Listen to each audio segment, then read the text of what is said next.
Look at all the beautiful people here today. Welcome. So honored to have you guys here. A lot of people that I know here that have been a huge part of my recovery. My name is Rob Seay. I am a person in long-term recovery. My recovery journey started in February 3rd of 2018. And for that, I have to thank mad props to the God of my own understanding and the support of the recovery community, specifically 2 12-step programs that helps me to live one day at a time. I definitely can't do this on my own. It's definitely a privilege to be here. First thing we want to do is give a shout out to our sponsors here today, and which is the Christopher Walden Foundation of Hope. It was founded in 2020 after the tragic loss of Christopher Walden on September 21st of 2019 to an overdose. After 5 years of thriving in recovery and sobriety. The mission of the foundation is to partner with our community to provide local, long-term, nonprofit, and affordable resources for Alaskans struggling in addiction. Amen. Fundraising began in 2020, and to date, the foundation has raised nearly $2 million, partnering with local providers.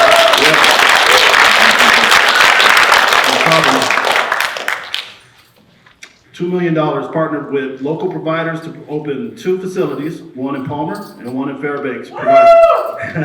Shout out to Fairbanks. 56 beds, and has recently partnered with VOA, Volunteers of America, to expand capacity of the day school, eliminating wait lists, and providing safe options for our youth struggling with addiction. So shout out to Christopher Walden's House of Hope. Thank you so much. Yeah, so today I thought I was getting ready for this event. It just clicked in my head how important this is, you know. For far too long, there's been a lot of shame and there's a lot of negative attitude towards addiction, but when it comes down to it, every single person in this room is recovering from something, you know what I mean? And addiction has touched the fabric of the lives of every single person in this room. I'm firmly convinced that people with lived experience, we hold the keys to this solution. You know, I also work as a deputy director for Henning Inc. It's supportive housing services, and we support many people who are just have lost their way and looking for a way back. I see some of you in the crowd. It's good to see you. So what we're going to do tonight, we're going to share Derrick's story. Derrick's going to share his story. I've only known for a very short period of time.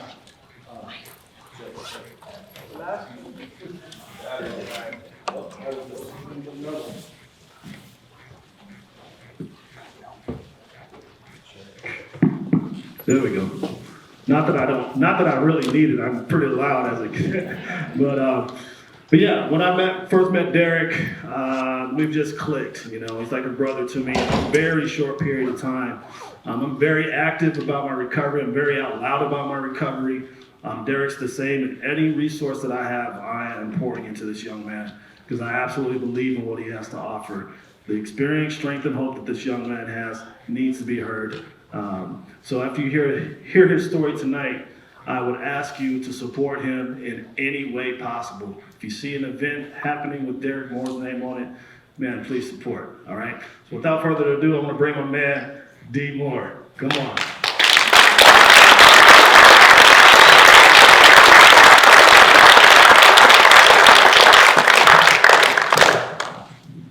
Thank you guys.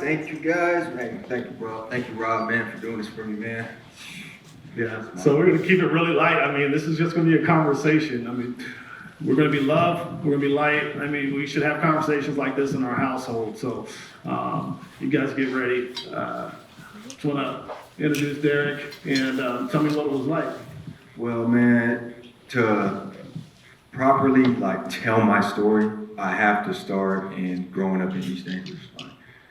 And I'm born and raised Alaskan, you know, and I grew up on the east side over there and grew up in the 2 trailer parks, Mayflower and Four Seasons. So, you know, growing up, it wasn't I can't attribute any of the way I was raised to the problems that we're going to end up getting into, but we'll say lower class probably growing up there in the trailer, but I had every chance to succeed. There was no trauma like some of these people that I interact with, these kids deal with at home. I didn't have that problem.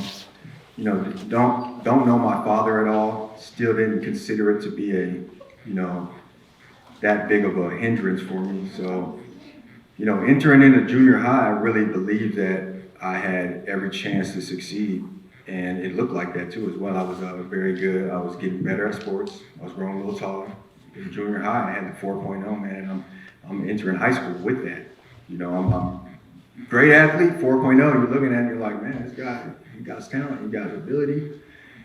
That's what it was looking like, man. Entering into high school, East High School, and things started to change a little bit. When I got to high school. So would you say that you were the popular guy at school, the athletic one? Well, at the beginning, I wasn't. So that's part of it. I was the kid with the straight A's and the dorky afro, and there's nothing wrong with that. For some reason, like that's how I felt. So now you take a kid that has a 4.0 and he's a little shy and he has a dorky afro and you think he got to be something else. So coming around that sophomore year was when the change started to happen for me. I cut the afro and skipping class just a little bit. These little tiny alterations in my character was what they start to build. They start to build up, man. It's just little -1, you're not paying attention, but you don't know what's going on. And I got the pants sagging, I got the haircut, and I got the varsity, and the ego's growing a little bit. And here we go. It's not that same kid that had those straight A's. Literally didn't have straight A's no more. The grades are dipping. For some reason, I didn't regard that as something that I needed to be cool, successful. I didn't regard it as that. I was trying to be cool and the tough guy. So when, oftentimes people in recovery, we talk about how we were like the square peg trying to fit in a round hole. Did you feel that? Did you feel like you were a part of, or was there a yearning to be a part of? Did you have a sense of belonging? I wanted, I had a lot of insecurities, growing up those early years. Not a lot of confidence. But like I said, I had ability. Now, that's what some of the, when I talk to these kids, I'm trying to explain to them, like, you have enough right now. It doesn't matter. Like, it came down to influence, and those insecurities left me vulnerable. So where I didn't have maybe the male role model at home, like, no, do this, or something you might hear. No, you got it, bro. You got basketball, football, you got the grades, you're good. Somewhere I got sidetracked, man, and it was that street life, the hustling, all that got my attention, and it influenced me, and you start to emulate that. I don't care who it is, John Gotti. If you want to be a gangster at the beginning, you're a wannabe. That's where I started out at. Towards those later years in high school, I was a wannabe. Wannabe thug. And the more you keep practicing at it and keep trying and acting like it, well, guess what? You start to take that shape, and with that life, it comes with consequences. So, and you were an athlete, and not just an athlete though. You were a top athlete. Yeah. So that actually has a big part of it too, because coming around sophomore, right? Grew about 4 inches, 6'4" now. Varsity, everything's good, man. I'm going good. Junior year, even better, man. I'm one of the best players on the team. I started to do one thing that I wasn't doing in sophomore year. I started drinking. Okay, no big deal. It's high school, everyone's doing it. No big deal. Partying a little bit more, and I'm actually becoming that guy now. So what's happening is this ego is developing, and my arrogance was just like how I fueled my confidence. Like that was masking my confidence. But when you're operating out of an ego, right? Like you grow, but you're growing in a deformed way. So while I'm being rude and arrogant and all these things, that's how I started to, that's how I was mainly operating, which was taken away from my knowledge and my ability. So yeah, come that senior year, I was the top offensive player in the state of Alaska, like when it comes to football, literally. And that was my true gift, was the athletics. But, that ego, man, the ego and that influence that came from the streets, man, I don't know, I can't put my finger on where it came from, but somewhere along the way that I wanted to become that person, and I mentioned the ego, and that's what I attribute it to. It's because you're growing in such a deformed manner, you're acting so far out of alignment with who you truly are, that I was becoming a different person. And that senior year, man, I'm drinking every weekend for sure. I realized I really had a problem when I showed up hungover to one of my games as a senior. I'm the best player on the team, one in the state. I'm hungover at the game. It was the worst game I ever played in my life. And I'm like, true denial, true arrogance. I ain't got to worry about it. Swiped it under. I kept going. Another thing I picked up on was, I started trying to hustle a little bit, going over to Mountain View and doing my little thing. And so on top of the drinking and the arrogance and the ego, I started to get involved in the streets just a little bit, and these things just have a negative compound effect on your character, and most of the time you're going to get what you're asking for. What was when was the first time you knew that you were in trouble? What was the incident is there one incident that you could say was like, that was the tip of the iceberg when I knew I was like, definitely heading in the wrong direction with some consequences ahead of me? Well, for sure, it is like my number one, it was, one of the worst consequences I ever suffered ever in my life. So I mentioned I was getting into the street thing, right? And football season's over at this time. I'll be honest with you, I didn't have the year that I was capable of having, and that's for those reasons. Instead of in the weight room, I was drinking. Instead of going over the playbook, I was partying. So I never really lived up to my potential in that. But football season's over with, now it's basketball season. And this ego I'm talking about, this carelessness with the decision is still growing. And I remember, man, like I said, I had to be the tough guy. And I'm in a basketball game, varsity, still one of the best basketball players in the state as well. But, I'm playing basketball, this dude's talking junk, and he elbows me, and I literally get in a fight in the basketball game and beat the kid up, get kicked off the basketball team. So now I have no practice, nothing. And all I can think of is go full street mode, man. So, I'm riding around. One night, I'm riding around with this dude I just met.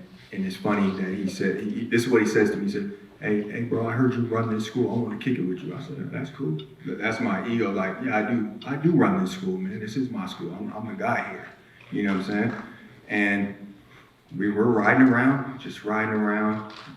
Second time I ever seen the guy, man. And, I'm doing my little thing.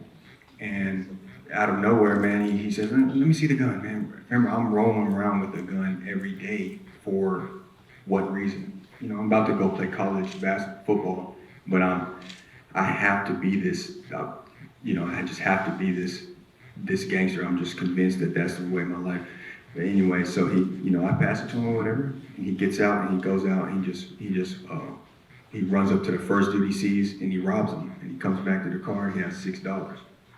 And I'm like, yeah, so $6. So this is bad investment. Bad investment. I tell this story all the time to the kids, and that's the same thing they do. I said, hold up, stay tuned, man. Just hang in there.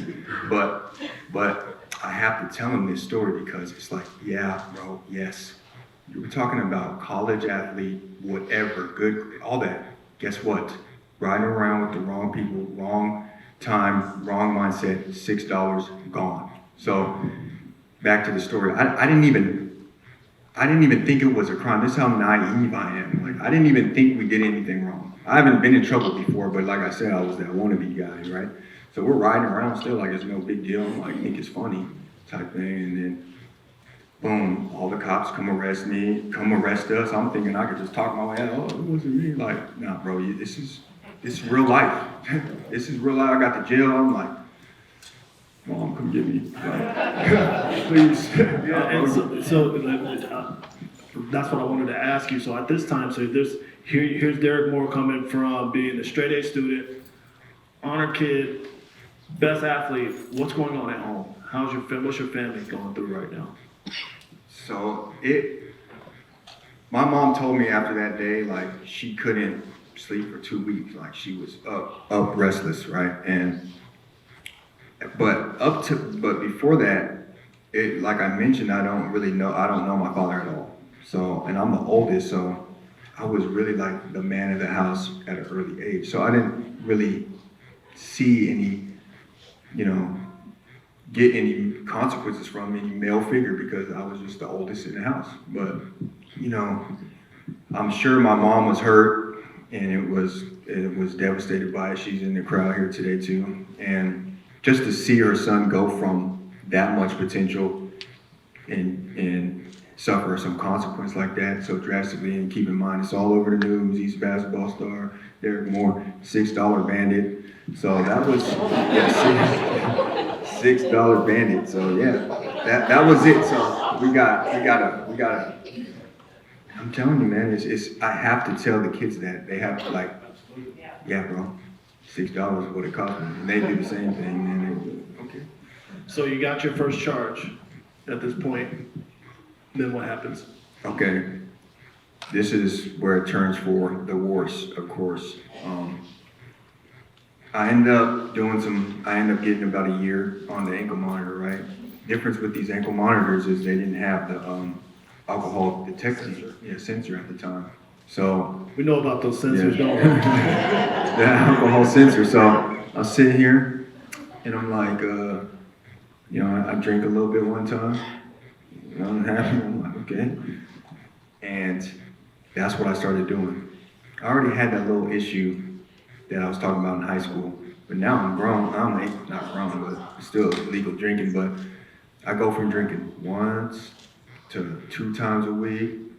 It got to the point where I was drinking every single day. This is 18 years old. I'm waking up with bruises on my liver and all that stuff, and they end up catching me and sending me to prison for it. But so in less than a year, I was going to college to play ball. I got arrested for the $6 robbery, became a felon and inmate, did my first bit of prison time, and became an alcoholic, all in less than a year. So that's how quickly the things turned for me, and it was just it was a real carelessness with my decision. So I do that prison time, and now I'm 19. I can't go back to college. I can't go do anything, and now I really don't have no future to speak of. And that's when, around age 19, like I just totally turned to the streets, and that's what I decided the way I was going to take my life. So at this time, you got your first charge. Yeah. You crossed the line. We talk about that invisible line. Where everything's all good, it's all good, and you don't see that line in real time. It's always in retrospect, right? Looking back, now you probably just now starting to really put it together. So, what was was that your first rock bottom? Would you say? My rock bottom came a little bit later. That was my first like smack of reality, to be honest with you, was that. And after, like I mentioned, 19 to 22, like I can give you details, but like I mentioned, I decided to go that street route, and let me tell you what's coming with that. Like those next 3 years, all I did was go in and out of jail, in and out of prison, and continue my drinking. And around age 19 is when I started experimenting with more hard drugs, the ecstasy and the coke. And if you would have asked me or told me, bro, you're an addict. Well, yeah, you're drinking every day and getting high for 6 months. That's addiction. Well, you would have asked me then, I would have thought nothing of it. I mean, I'm just kicking it, I'm hanging out, I'm living my life, man. I'm living it up. But now it's me looking back like, I was probably 40 pounds lighter than this. Like, all the effects of addiction, especially with the consequential, factors into your character-wise and real consequences jail. That's how I lived my life, and I was doubling and tripling down, and I was getting rewarded with fresh mistakes, bad decisions, and consequences, and it never made me give up. So, we talked in my office, several weeks ago, and we talked about just the insanity of addiction and the insanity of alcoholism. And I remember when I was at my first rock bottom, well, actually my turning point was, I've done a lot of crazy things in my life, but my turning point was sitting at the bar, knowing that if I had this drink, I wouldn't be there for my kids. I love my kids. And I knew it. I knew if I just had that one drink, and I took that drink, and then I blacked out for like 3 days. And then you told me a story about you were in a house or something, of some sort. So this is after that, around age 22, and that's why I actually share my story, because I've had chance and chance and chance. So I go to prison, I get out, I'm 22. First thing I do is get drunk, eat ecstasy. First thing. I mean, eat Xanax, doesn't matter. Almost crashed the car. I'm going down the same path. I'm going down the same way. And I'm like, I gotta do something, like, this isn't gonna work. You know what I'm saying? So I did the smart thing. I tried my best. I packed my bags and I went to college in Arizona. And I'm gone, I'm good, and I just could not do the broke college kid thing. I couldn't stand not being able to drink when I wanted or get high when I wanted. It was irritating. Riding the bus, it was not for me. So I was waiting for my chance, right, to get back to Alaska. And I found it when my favorite uncle passed. My cousin, he said, "Bro, I'll buy your ticket, man. I got you a two." I said, "Don't worry about it, man. I got the ticket back. Don't even trip, man." He said, "Just a one-way?" Yeah. I was never coming back. And I got back, went to the funeral. About 2 weeks, of being back in Anchorage, I caught another felony charge. So now I'm back on ankle monitor, same thing. And about 6 months later, right, I get off the ankle monitor. And the lawyer's not telling me what I want to hear. That's my thing. Anytime it wasn't going as planned or the way I wanted it to, I took off. I just ignored it, and so I'm like, okay, don't even worry about it, man. Don't even worry about it. So now my new plan is to just skip bail, ignore the case, and just not do it. Just not deal with it. And I go get a hotel, and I'm laid up there. I'm waiting for my court date so I don't have to go. And one of my friends, man, he comes over, and he just wanted to get away, get high, and get drunk. Well, you called the right guy, and we're sitting in the hotel, right? We're just sitting probably literally about this close to each other. And we got the music playing, and we're drinking and getting high, and nothing out of the ordinary. We've been doing this every day for years, nothing out of the ordinary. And there's a gun in the room again. There's nothing out of the ordinary. And, he's waving around, we're rapping the music, belligerent, and, he gets it up too close to his head, and he accidentally pulls the trigger, and he shoots himself in the head there, and he ends up dying. He ends up dying there. And, like I said, we're sitting about this close, and that was obviously the worst day, in my life. That was the only, people talk trauma, that was traumatizing. Never in my life have I been sober instantly, in my life. And, I share this story with the children, with the kids, not children, young adults, because that's the way that I was living my life. It was so desensitized to situations and circumstances that other people were like, "What are you doing?" Of course, and it was regular to me. It was an everyday thing. So, it took me a long time to be in that, it was, I helped create the environment, and I do feel remorse for that because it was the type of life that I was living in. And, after I ended up going to the interrogation room and, going through with the investigation and stuff, and it's just grueling, and I'm crying for hours and hours. And I just remember, I finally got home, they gave me some flip-flops, old prison jumpsuit, they dropped me off at my ex's house, and, and I just remember that I finally got there, and, my 1-2 step for any problem that I was having trouble dealing with was get high and ignore it. And so I just knew I needed to get high, and unfortunately, the only drug that I could get my hands on at the time was heroin, and that was the first time that I really got high off heroin. And I was telling myself, I'm gonna use for 2 months. I'll use for 2 months, I'll get past this, I'll just get through this grief, and then I'll just quit. And unfortunately, with that drug, it don't work like that. So now you've got some trauma. You've got a record. You've got some high consequences. What was your mindset? Were you in a space where you're thinking like, I'm gonna turn this around, that's it, this is enough for me? What was your mindset and what was the reality? When that happened, that happened, it was obviously traumatizing, and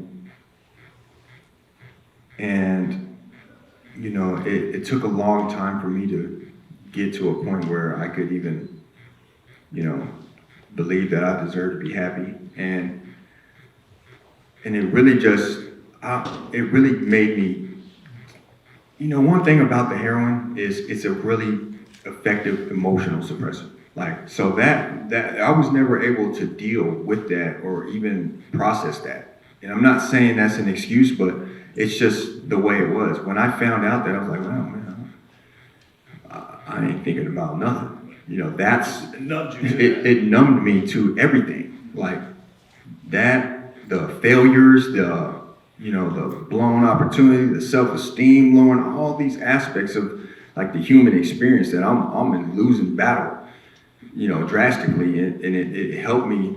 It was what suppressed those, so I didn't have to think about those anymore. So you mentioned the record, the incident with my friend, and rest in peace to Jose, man.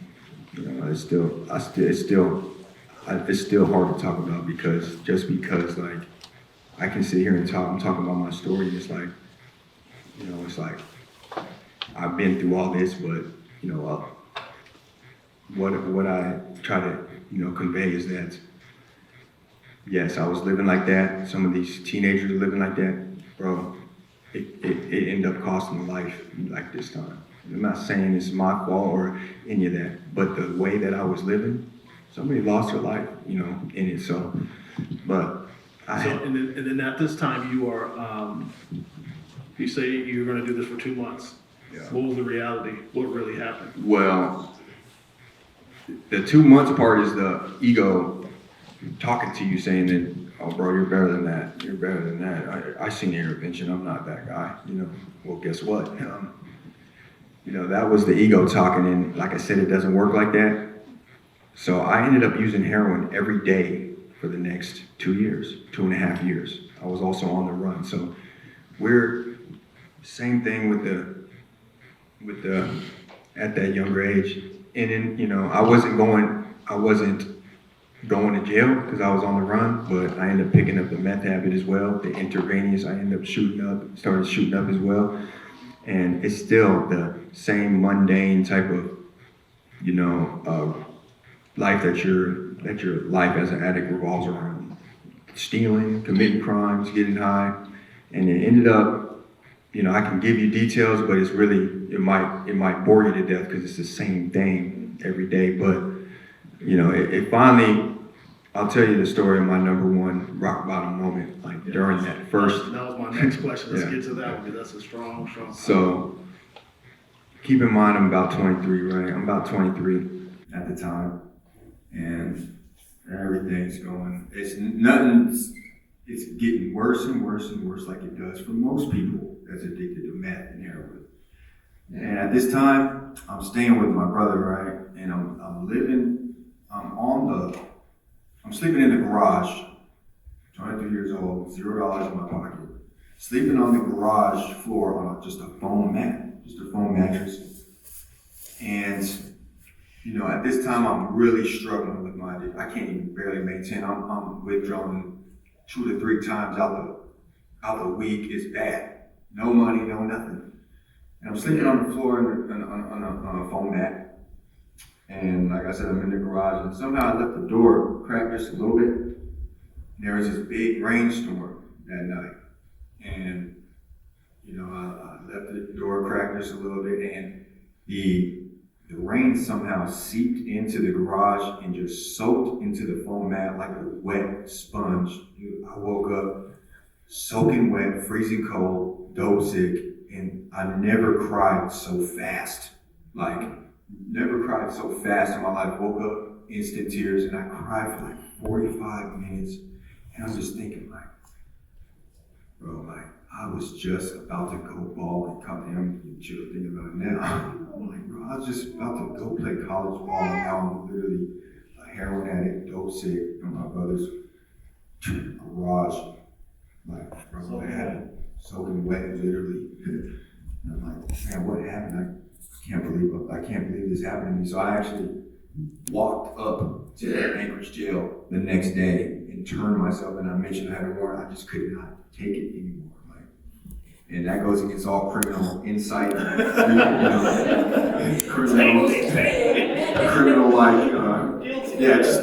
take me. So, that's powerful. I appreciate you sharing it. I can see the pain that's still there. I just applaud the bravery talking about this. And so, going into this stint, was this the time where we at timeline-wise as far as what year are we in? So we are, I don't even remember the year. It's such a blur. 2015, about 2000. No, this is I really don't. This is about 2014. But I'm about 23. I'm about 24 years old at this point. And so you 20, and then we went into how accessible drugs were inside. Yeah. So at this time, I do about a year, right? I do about a year, and this time I'm not getting high in prison. Well, guess what I'm not doing? Some of these things we're gonna get to.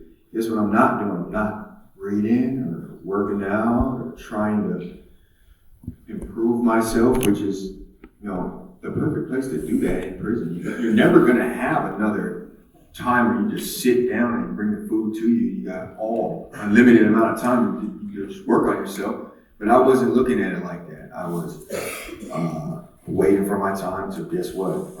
This time I'm gonna get high just twice a week this time. That's it. And guess what? Well, my year came up. I get out. And it took me about, first thing I did, guess what? Get drunk again. And I'm not thinking nothing of it. And about that third, fourth time that I got drunk, I'm thinking, man, I want to get high, man. I want to get high.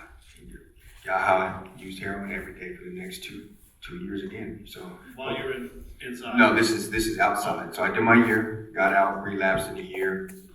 Relapsed in 2 weeks, and we're back off to the same races. We're back off to the races again.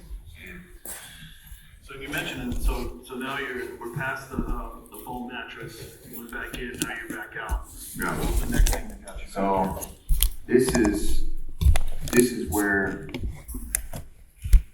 So the two runs we're talking about for the most part that got me, wrote the book of everything, is these 2 stints with this heroin. The first one is the 2.5 years I mentioned in a foam mattress, year in prison. Now we're on the second 2-year run. And this one, same thing. Same mundane activities of a meth and heroin addict. Scamming, stealing, lying, cheating. And eventually you're not able to sustain it. There's just no way to sustain it. That's why more than likely every addict is going to get to that point that they realize they need to change something. You know what I mean? Unless you can maintain a decent level of denial, you know, an unbelievable amount of denial, and you'll come to that point. I was getting to that point again. What I was rapidly approaching was that same rock bottom moment that I just mentioned in the foam mat. This time I'm in my mom's garage on a green couch instead of a foam mat. And the things that changed a little bit before the last time, the last 2 years, the first 2 years, and this one was that, I'm telling you, man, I started to lose a little bit of that swagger, man, that ego I was talking about,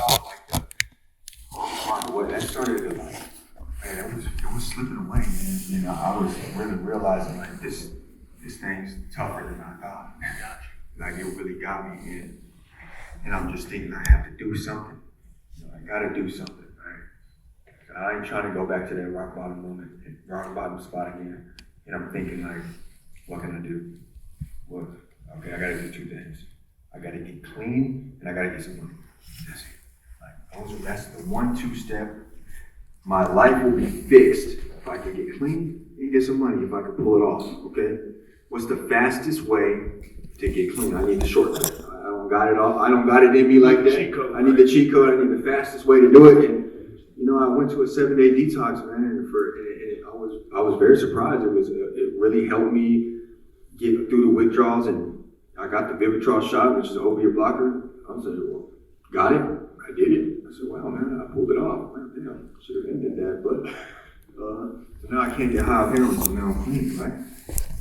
And I did that because I'm still using that, but in my head, I'm clean. In my mind, I did it. I did it. I'm clean. You can't tell me nothing. So, you know, and then now I'm like, now I gotta do something. I need another shortcut. I need another quick fast. I need the quickest way to get some money, and I don't have any.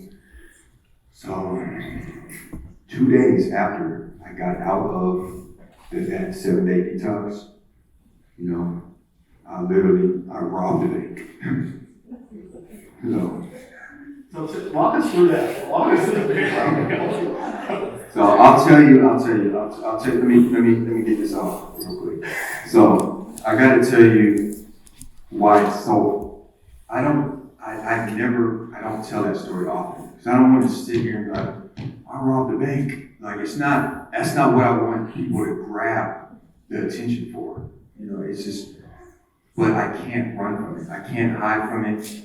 And of course, you'll have the people that are gonna be like, oh man, this guy's too much, you know, and it's like, I have to live with those consequences, you know? But it's imperative for me to mention sometimes, to just do it because you gotta know, my story is not the pretty one. Like, it was that dark, it was that, you know, evil at times. It just was. And that's the point where I have to mention it so I can get people to participate and help and understand that we're trying to stop the next person's kids from going down that route. That's what it's about. So we have to have all different shades. Everyone on the spectrum, man. That's the person that was, you know, down there and up there. The business owner that was addicted, alcoholic. We need the person that was down there in the shooting heroin, robbing it. We need everybody to speak up on it. But in my mind, right, I was convinced. I was absolutely convinced if I just did these 2 things, I got clean, got the money, my life would be fixed, every part of it. To an addict, that's not that bad of that's like a holy grail of, Sounds reasonable. it kind of sounds like a holy grail of a mission, man. Get some money and get clean, you'll be good. And I'll tell you what, Rob, I will tell you what, man. It took every bit of whatever I had in the tank to pull that, to get through the detox and pull that off. And after it was done, man, I sat there, and I was sitting there, and I'm like, bro, I don't feel one bit better. I literally feel worse. And that's when it started to like set into me, I'm like, and this thing is not working. It don't work.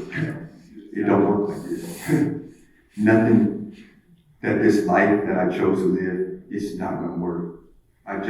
spent it all in the tank. Like I did it all. That was all I had left. All the will, all the self-discipline, everything. All the gangster that I was building up, the tools that I had for all these years, I just did it. Bro, it don't work. So we're talking about now, you got ego deflation. Please. We have reprehensible demoralization, right? Yeah. So what's Derrick like now? What is your next move? So what's happening now is complete deflation of the spirit. So like I said, I blew my load, and that was all I had in the tank. That's what I thought too. That's what I thought in my head.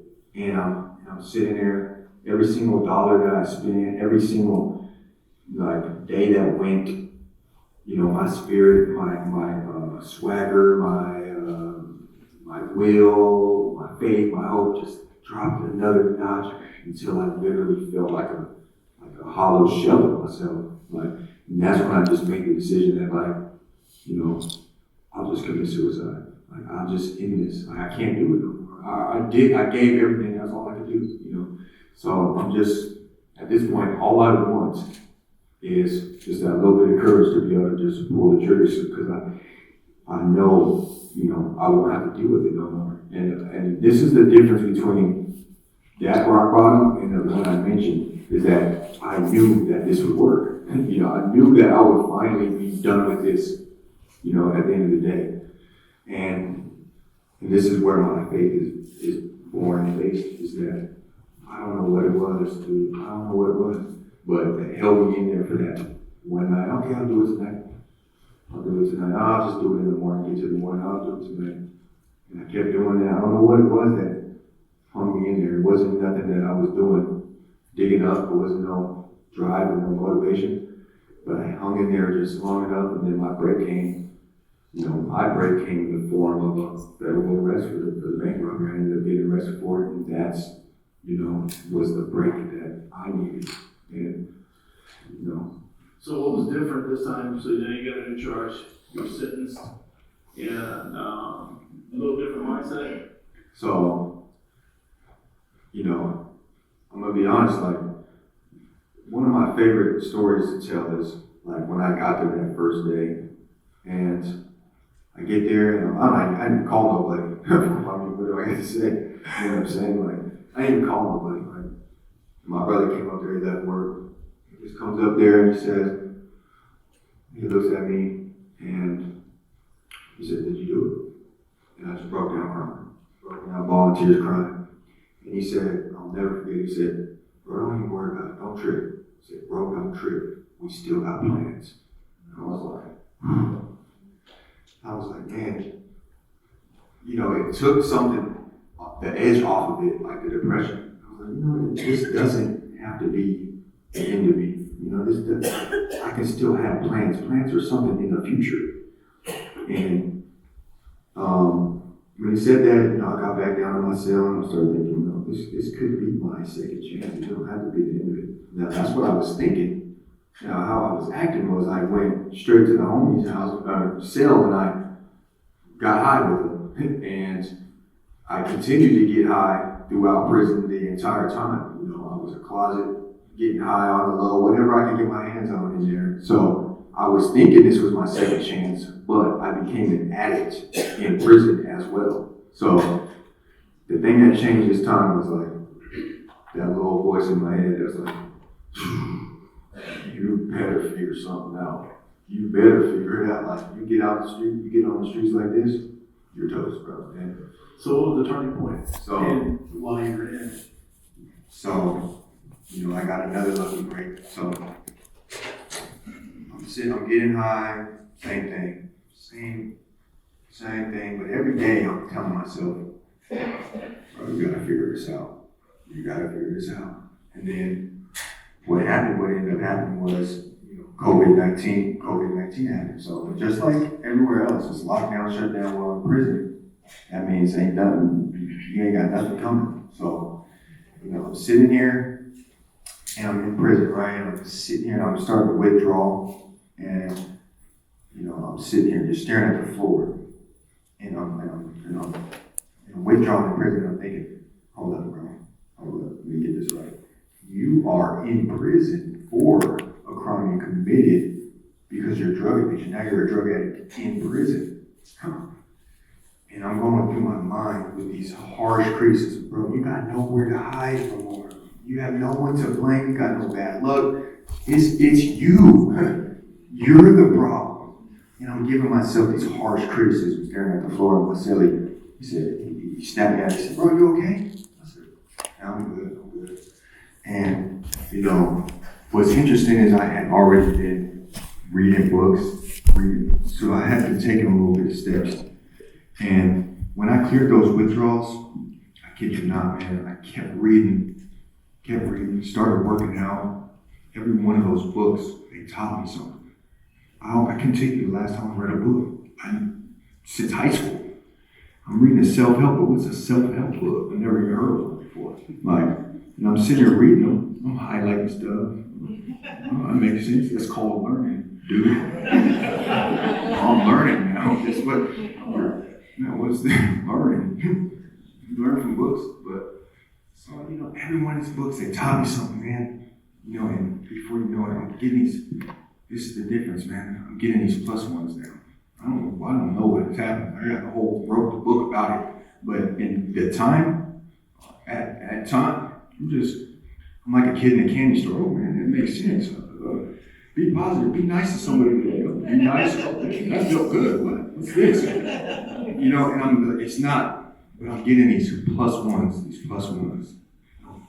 and and that's where it started for me. So the turning point was the COVID, the withdrawals, but I had been doing the reading before, and I'd like to mention that to people that are struggling because I 100% believe those books that I read before I stopped getting high helped me when I stopped. So essentially, I was getting help. I was progressing to getting clean before I stopped and started using it. So don't ever think that you can't make progress now, no matter whatever situation you're in. And when those withdrawals clear, man, like I said, I kid you not, man. 2 months of that, 2 months of the reading, the working out, you see a little six pack coming in, you're like, this works. Oh my God. Never worked out for more than 2 weeks of my life. Here we go. And I'm feeling different. Like, I'm starting to feel different. These are like, nothing's more rewarding than results, right? And I can feel them a little bit. I'm like, okay, cool. I'm not really realizing what's happening. By this time, though, the yard's open back up and everybody's getting high and doing their thing again. I'm not even thinking. It didn't cross my mind. But I'll tell you one thing, man. My favorite all-time story to tell, is this one, man. I was walking by, sitting here walking by, feeling a little pet in my step, whatever. And I walked by my old get high buddy Sil, man. He told me, hey, Skinny, man. That was my nickname in there. Hey, Skinny, man, come in here. I said, man, what's going on, man? He said, you trying to get high? I said, nah, bro, I'm good, man. I'm laughing at him because it's like a dumb question to me. He looked at me like I'm dumb. Like, what you mean, bro? You ain't gotta pay for it. It's free. Like, it blew his mind that I said no to him because I always said yeah. And I didn't realize what I was doing. I said, nah, bro, I'm cool, man. Don't even worry about it, man. I'll get back to myself. The thing I remembered so much about it was such a blue sky, just a crystal blue sky out in Oregon. And I'm not thinking nothing of it. Then it just hit me. I'm like, bro, what did I just do? Did I just turn down free drugs for the first time? I can never remember doing that. And I just smiled so big, so bright. And that was my favorite quote of all time is James Hillman. People think that character is permanent. In all reality, it's one of the most interchangeable things that known to man. If not changed by conscious act of will, it's continually changed by pressures of circumstances. That same circumstance I encountered time and time again, and then I took the L because I faltered. I went back to the old ways. But in that little span of that 2 months I was telling you guys about, I changed my character. I stacked enough little wins to change myself just enough to make a a life-lasting impact. And I'm not saying I was a speaker, the author, or any of that at the time, but I changed myself enough for the positive just to meet that circumstance and come out on top finally. And that was a result that I needed, bro. And I got that recollection, and it's hard to see that sometimes, because people don't stick with it long enough. But I got that result, and I got that W, and I never looked back ever since.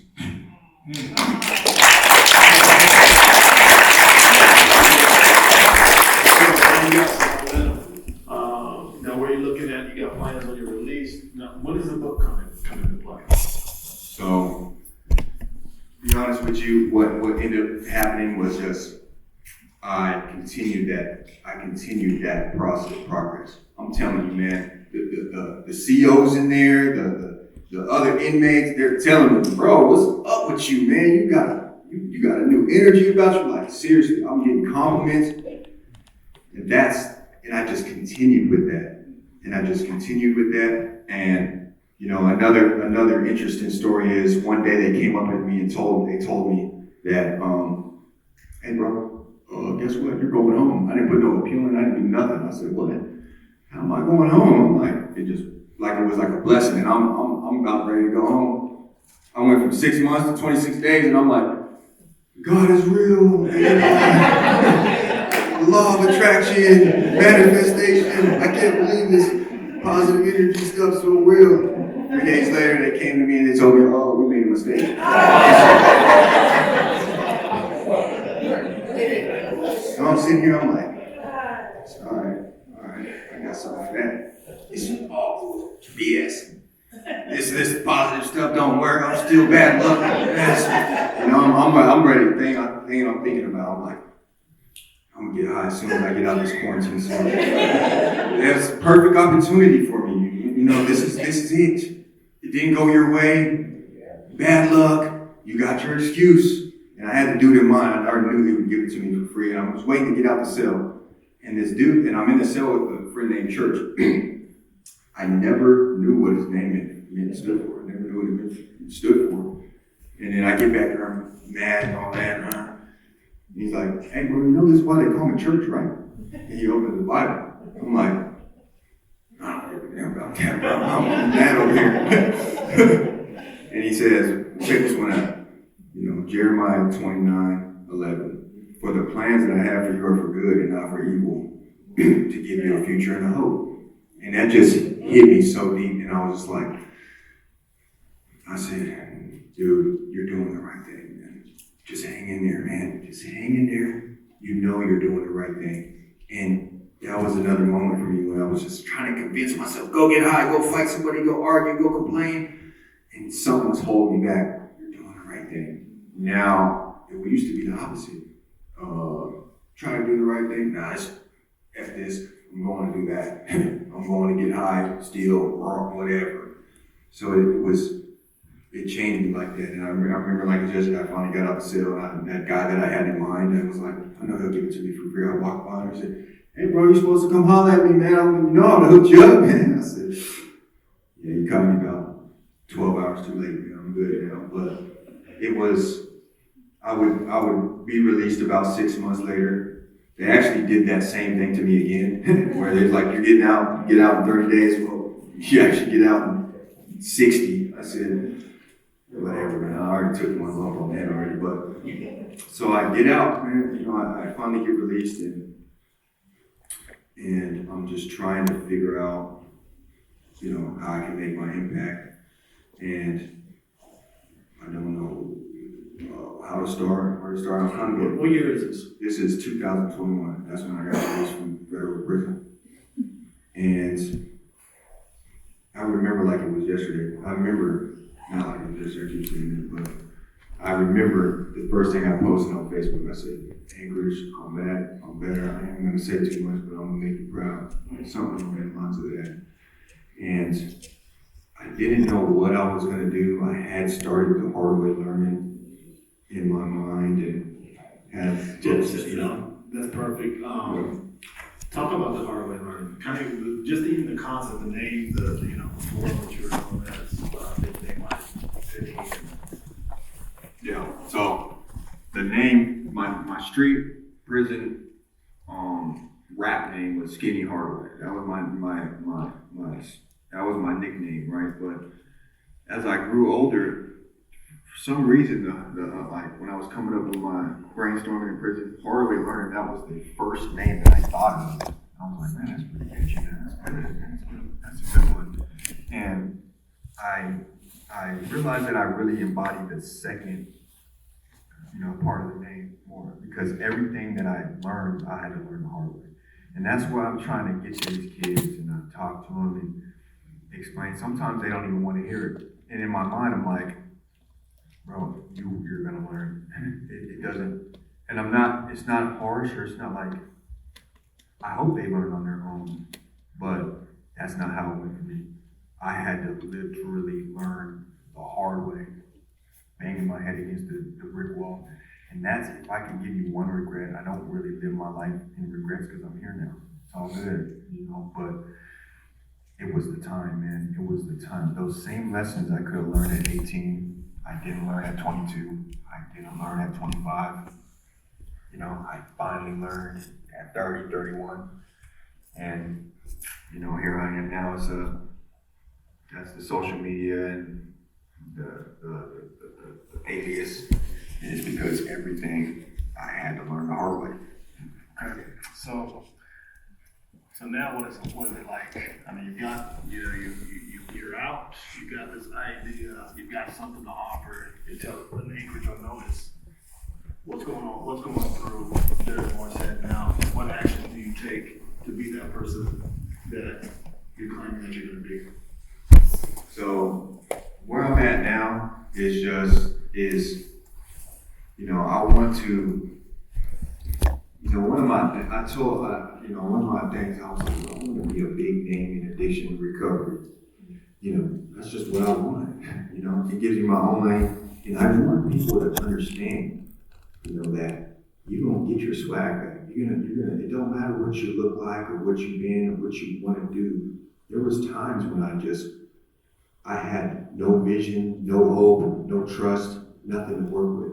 And I understand that some of these parents, their kids are going through the same thing, or people themselves are going through it. And that's all I want to do is I want to pop up. I want to tell them, hang in there, your time's coming. I've been in those shoes. I've just been in them. And that's why I have no problem with, speaking about it. I like to speak about it. It's connected me with people. And the one thing that this whole journey has done for me is it's connected me to the human experience more. Because when I was sitting there, I had no strength, no will, no skill, no swag, no nothing. The only thing that kept me in there for that extra night that morning, was something that we're all born with. It was just my human nature. Like, we all have that grit, that inherent resilience, like that just, I don't know what it is, but it keeps us in there just for that one night. So while people say, bro, you're so strong, you go, I'm telling you, I didn't do anything. I didn't do anything special. And people, I'm telling you, the same thing that I did, utilized to get where I got, you have in you as well. You're born with it. Because I didn't manifest, I didn't strengthen nothing. So I want people, that's the basis of it. It's a connection to the human experience, and I don't care what you're going through. Depression, anxiety, loneliness, self-esteem issues. We all have those, we all have something in front of us that we're trying to work to overcome. And we all are, on the other side, born with what it takes to overcome it. So good. So good. So, I just, from the bottom of my heart, I appreciate you. There's so many different ways. There's so many reasons. Not just because you're here sharing your story, but you came into my life at a time where, I live my recovery out loud too. You know what I mean? Recovery, it's a big piece of my life. So when we were talking about that, you came to my office, you needed a little bit of uplifting, and it's so funny. I watch you, and I remember being the same person, like, man, does this even make sense? What am I doing? People want to hear my story or anything like that? I just want you to know that you're highly valued. Yeah. You're so capable. You're so loved. Look at all these people here, man. This is just amazing event.